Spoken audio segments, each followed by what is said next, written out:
¿Cuándo fue la última vez que tu dolor fue respetado en sus propios tiempos sin que nadie intentara apurarlo? ¿Qué pasa dentro tuyo cuando sentís que tu proceso le resulta incómodo al entorno? ¿Alguien te dijo alguna vez, ya pasó suficiente tiempo sobre algo que para vos todavía no había terminado? En el episodio anterior hablamos del perdón, de la diferencia entre el perdón que libera y el que se hace para cumplir, de la confusión entre soltar la carga y abrir la puerta. Hoy vamos a mirar algo que rodea a ese proceso casi siempre, algo que muchas veces lo hace más difícil de lo que ya es, que interfiere con los tiempos propios, con el ritmo natural de lo que necesita ocurrir adentro. Ese algo tiene muchas caras. A veces es una madre que dice que ya es hora de seguir adelante. Un amigo que no entiende por qué todavía hablas de eso. Una pareja que necesita que todo esté bien para poder estar tranquila. Un entorno laboral que espera que ya hayas procesado lo que pasó y funciones con normalidad. La presión del entorno sobre el proceso ajeno. Eso es lo que vamos a mirar hoy. No como denuncia, como mapa, para entender qué está pasando cuando el entorno se apura más que vos en que ya estés bien. Y para preguntarnos qué se puede hacer con eso. Hay algo que ocurre muy seguido y que da una sensación particular que vale la pena nombrar. Cuando atravesamos algo difícil, una ruptura, una traición, una pérdida, un proceso de duelo de cualquier tipo, hay personas a nuestro alrededor que genuinamente nos quieren, que quieren que estemos bien y que precisamente porque nos quieren no pueden sostener vernos mal. Esa intolerancia al dolor ajeno no siempre viene de un lugar de crueldad, a veces viene del amor, pero el efecto es el mismo, una presión implícita o explícita de que terminemos el proceso antes de que esté listo. Y esa presión hace algo muy específico, no solo acelera el proceso desde afuera, se mete adentro. Empieza a generar culpa, a hacer que nos preguntemos si lo que sentimos es excesivo, si estamos siendo dramáticas, dramáticos, si exageramos, si ya debería haber pasado. Entonces, en lugar de acompañar el proceso, terminamos gestionando el malestar del entorno con nuestro propio proceso, usando nuestra energía, que ya está al límite, para que los demás se sientan menos incómodos con lo que nos pasa. Eso es lo que quiero mirar hoy con vos, no solo la presión. El mecanismo que hace que la presión funcione, que logre meterse adentro y reorganizar lo que estamos haciendo. ¿Quién en tu entorno tiene más urgencia que vos de que ya estés bien?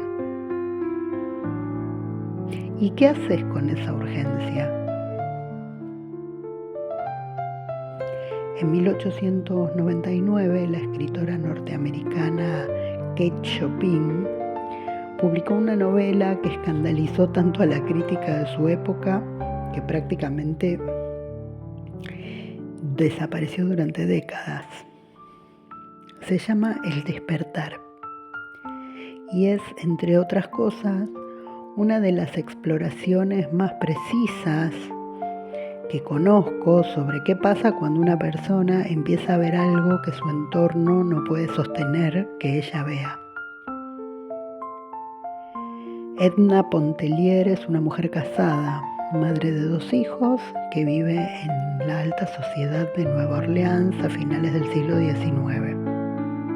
Tiene todo lo que se supone que una mujer de su posición debería querer. Un marido considerado, una casa hermosa, una vida social activa.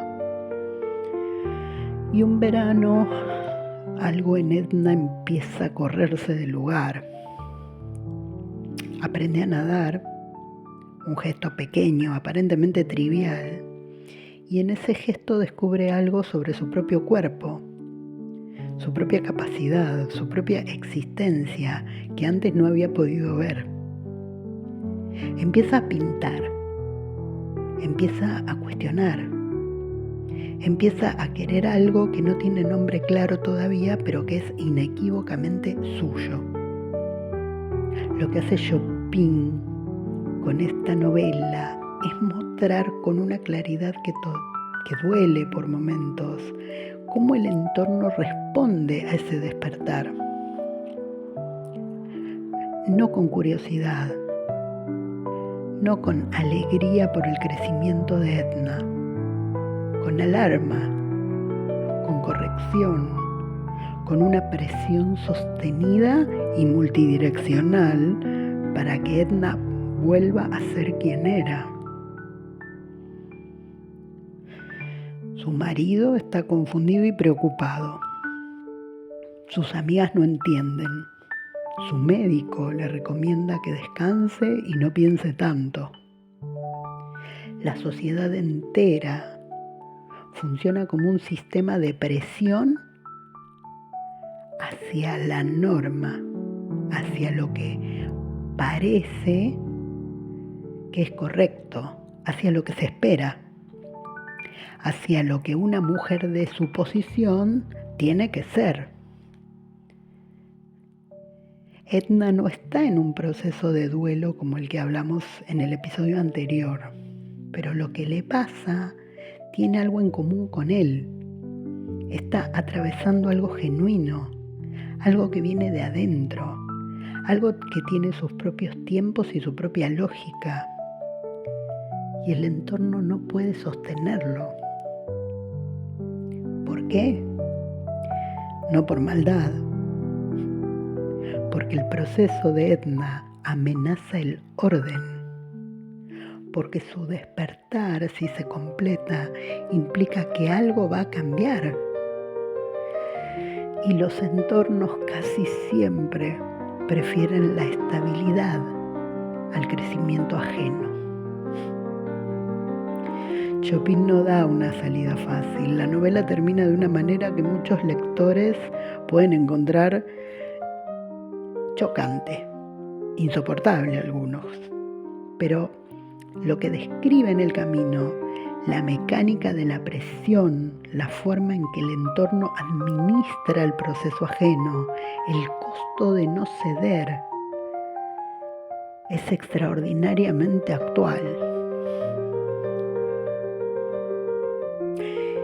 ¿Cuándo fue la última vez que tu proceso fue respetado en sus propios tiempos, sin que nadie intentara corregirlo o apurarlo?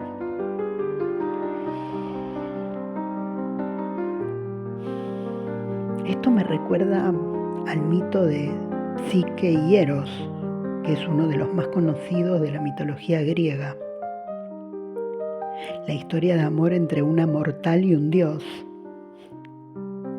Hay un momento en ese mito que casi siempre se cuenta demasiado rápido y que me gustaría ver con más cuidado.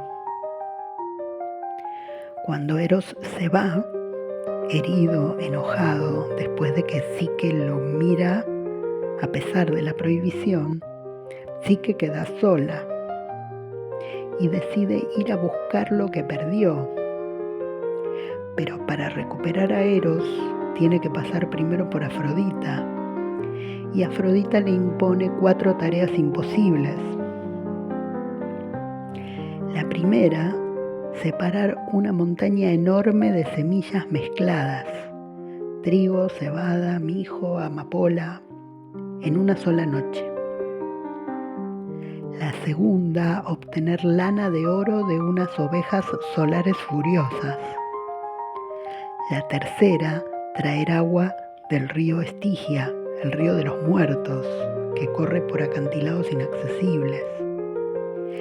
La cuarta, bajar al inframundo y traer un poco de la belleza de Perséfone en una caja.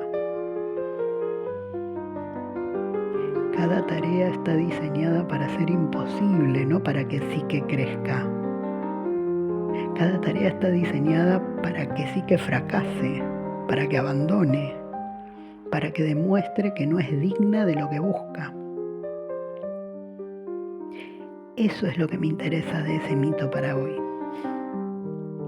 El entorno que impone condiciones al proceso ajeno,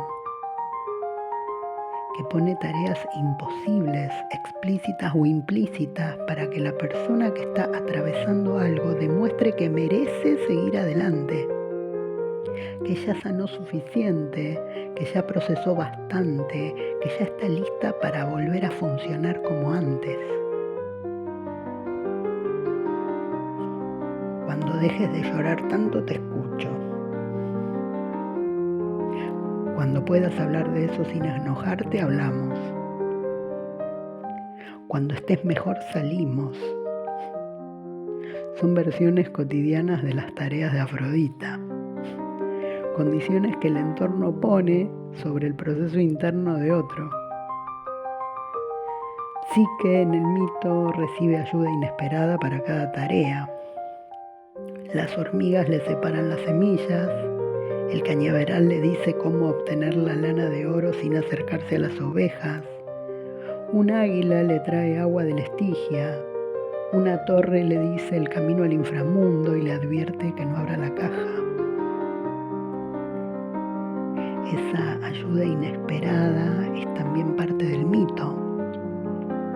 El proceso que parece imposible desde afuera encuentra sus propios recursos, sus propios caminos, sus propias formas de avanzar.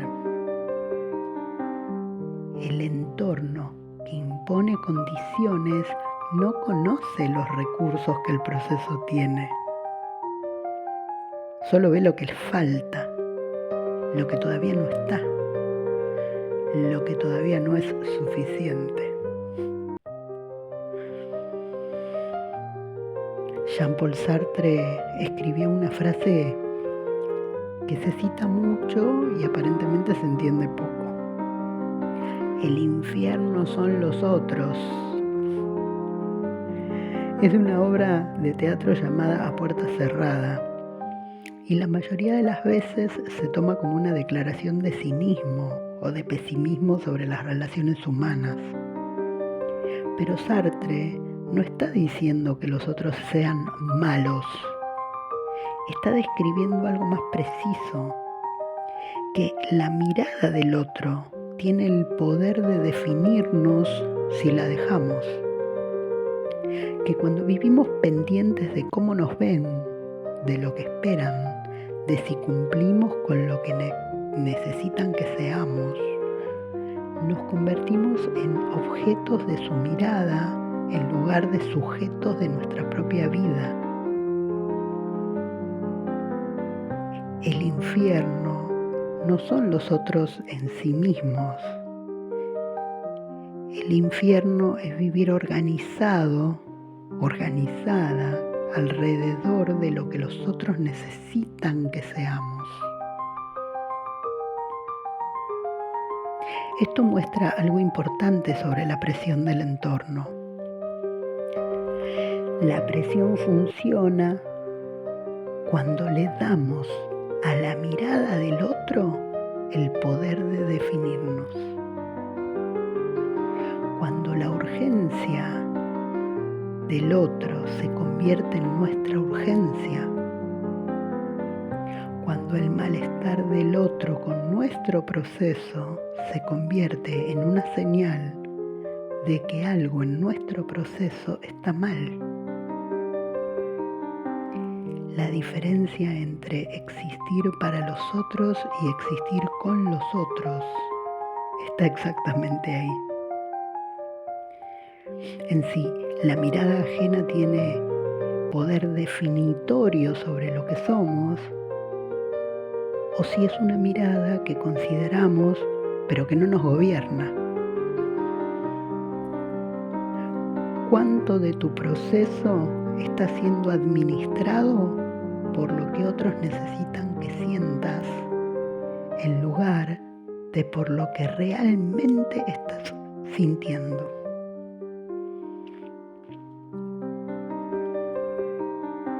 Hay una creencia que aparece con mucha frecuencia cuando el entorno presiona y que hace que esa presión logre meterse adentro.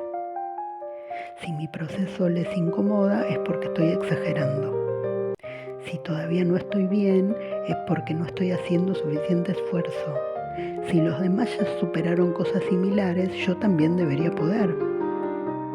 Esto no es verdad, pero es difícil no creerlo cuando viene de personas que nos quieren.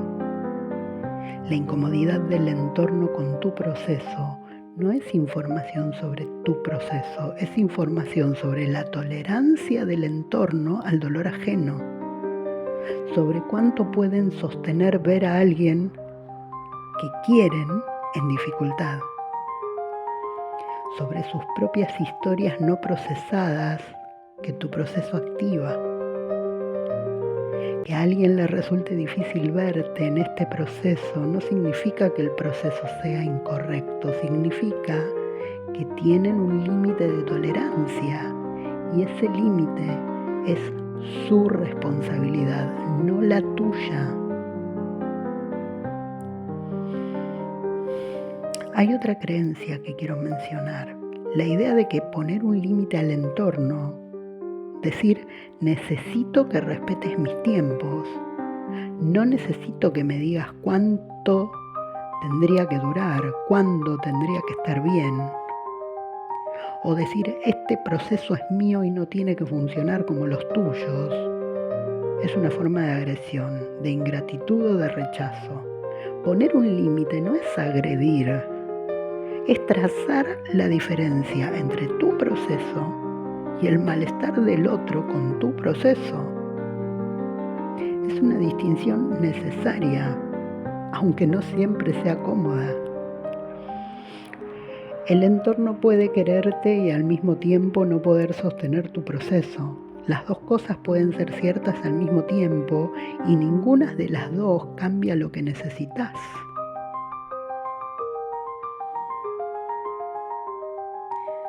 Si reconoces o reconociste algo de esto, si en algún momento sentiste que tu proceso estaba siendo administrado por la urgencia del entorno más que por tus propios tiempos, déjame decirte algo. Tu proceso tiene derecho a durar lo que tiene que durar, no lo que el entorno puede sostener, no lo que parece razonable desde afuera. Lo que necesita desde adentro.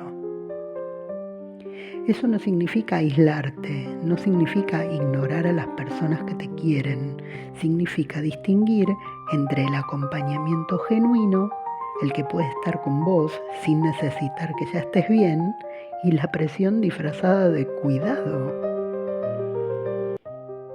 Hay personas que pueden acompañarte sin apurarte, que pueden estar presentes sin necesitar que el proceso termine, que pueden decir, estoy acá, lo que necesites, el tiempo que necesites.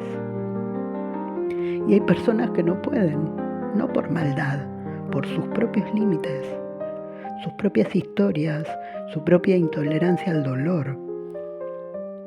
Reconocer esa diferencia y elegir con quién compartís el proceso y con quién no, es un acto de cuidado hacia vos misma o hacia vos mismo.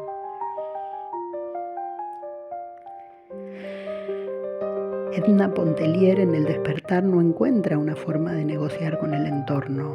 La novela no la ofrece porque en el contexto histórico en que está escrita esa negociación no existía. La presión del sistema era total y el costo de no ceder era demasiado alto. Pero hay algo que Chopin sí describe y que me parece importante mencionar: el momento en que Edna deja de intentar que el entorno entienda, en que deja de gastar su energía en explicar, en justificar, en hacer que los demás se sientan mejor con lo que ella está viviendo, y empieza a vivir hacia adentro,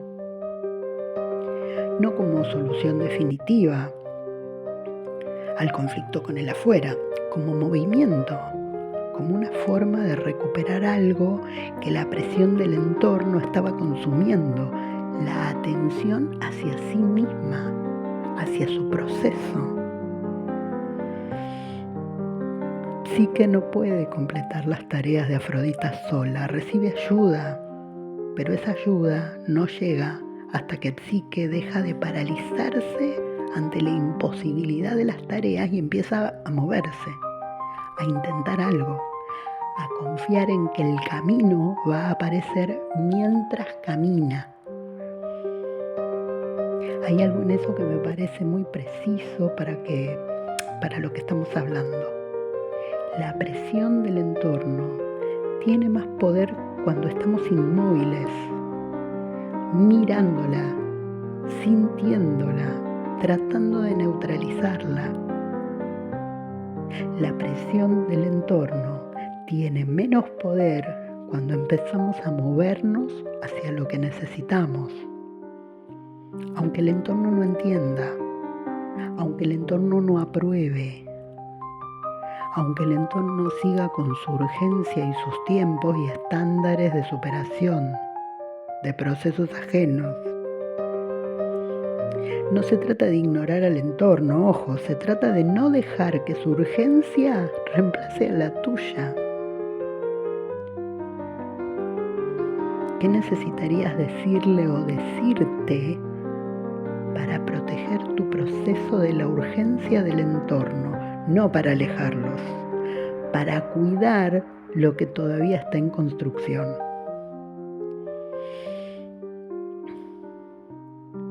La presión del entorno sobre el proceso ajeno es una de las formas más silenciosas de interferencia vincular.